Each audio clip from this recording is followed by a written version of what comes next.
Hey guys, welcome to a special Christmas edition of Zero's Maverick Hunting.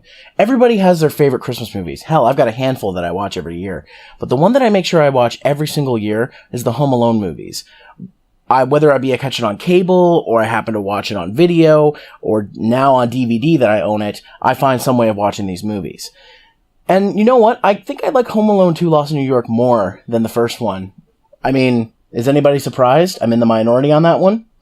Speaking of being in the minority, Home Alone 2 on Super Nintendo is not a terrible game.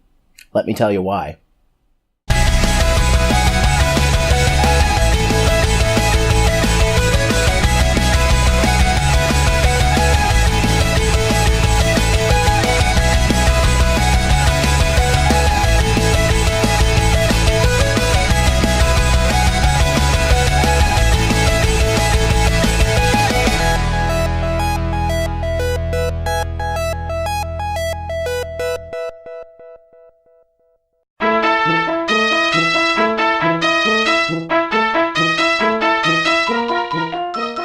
Over the years of retro game reviews, Home Alone tends to be a staple for Christmas games, mostly as there aren't many retro Christmas games to review.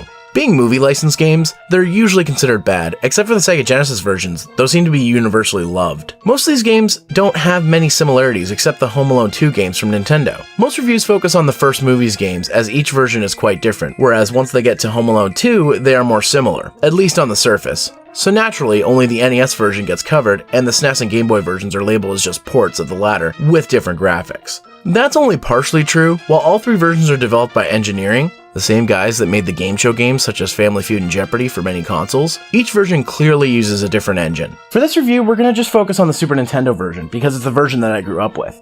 Now, I do own the Game Boy version, and I'll mention it where I feel I need to, but to be honest, it's really more of just a straight up port of this game. Anyways, let's hop to it. The game's story loosely follows the movie with levels in the hotel, Central Park, and Uncle's house, but it also contains some questionable levels like the kitchen with the chef who keeps losing his clothes as you hit him. The 90s was a different time. The game also contains cutscenes with images ripped right from the movie. Man, Tim Curry doesn't look so good. Oh, that joke was in poor taste. The 90s was a different time. To be honest, this doesn't bug me much, because it's a platformer. If I want the story, I'll watch the fucking movie for the 40th time. The game plays like your standard side-scrolling platformer with a few twists. The jumping is a little stiff, but not hard to get used to. You can even jump on couch cushions to elevate yourself to other heights, if you time it just right. You also have the ability to slide on your knees to take out some enemies. In addition, there are several different weapons you can collect, such as necklaces that shatter on impact, a pop gun that can stun enemies for a short amount of time, punch guns that take out enemies, and a boxing glove bazooka that can take out several enemies on screen. You can also collect pizzas to get extra lives, slices of pizza where after collecting 6 gives you an extra life, pepperoni for extra points, a dove that gives you a spin jump attack until hit, and a bottle of pills that gives you invincibility for a short time. Each level also feels like it has a purpose. The first level, the hotel lobby, for example, is the introduction to the game's mechanics. Level 2, which is the upper hotel floors, is to stock up on items and weapons. Level 3 is the hotel kitchen, which has 2 boss fights and leads into Harry and Marv. Level 4 is Central Park, which is another level for building up your weapons and items. Hey, wait a minute! This looks familiar. Well, Imagineering did make all the Bart games on NES and SNES, so I'm not surprised that they recycled this level type. Level 4 also introduces you to the Pigeon Lady from the movie. From there we hit Level 5, Uncle's House, where you must collect a number of keys which lead to doors with trap puzzles, which you need to solve to progress. Level 6 is the Chase, and you basically gotta run from Harry and Marv, while avoiding objects like safes dropping from the sky and floating garbage pail lids.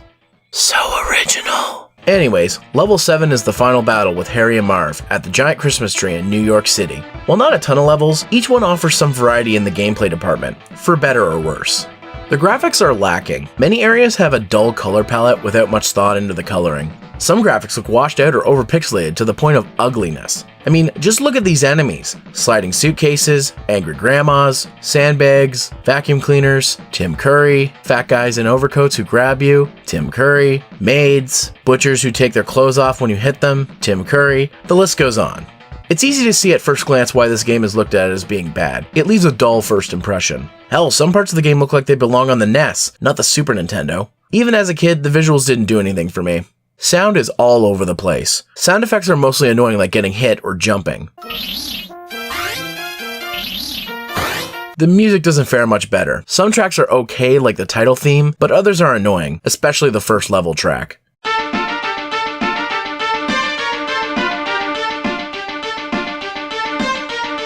Speaking of the title theme, it's used again for Central Park. Yeah, they weren't trying very hard. Just like the graphics, the sound and music are very unappealing. Before I end this off, I need to discuss glitches. Notice that I stopped taking damage after a while? That's right, I once again accidentally stumbled upon a glitch. But this time it wasn't due to a ROM, it was something within the game itself. As it turns out, if you get hit by a maid's pillow while trying to exit a room in level 2, you may activate a glitch which makes you mostly invincible. I say mostly because while you can take infinite hits, insta-kills like the vacuum, Tim Curry, and the fat grabby guy still result in a lost life. But everything else, you can't take damage from. Or you'll still get hit, but the game won't register you losing health, therefore invincibility. I only discovered how this was a glitch after I recorded footage of the game. See, my brother and I were determined to beat this game. It was from our childhood and we wanted to finally beat it. That being said, we weren't trying hard and stumbled upon the glitch. Don't believe me? Go watch our playthrough on my Let's Play channel. Link is in the description, or in an annotation at the end of the review. Home Alone 2 for Super Nintendo is a mixed bag. On one hand, it's ugly, has stiff controls, and sounds pretty bad. But it does have some interesting gameplay mechanics and plays a lot better than most movie licensed games at the time. It's not perfect, in fact, it's far from it, but I think it deserves to be seen as something more than a port of the NES version. Either way, the game is super common and cheap, so why not give it another chance this holiday season? Anyways guys, thanks for watching another Zero's Maverick Hunting. Merry Christmas, Happy Kwanzaa, Happy Hanukkah, Happy Festivus, Happy Holidays, and I'll see you in 2017.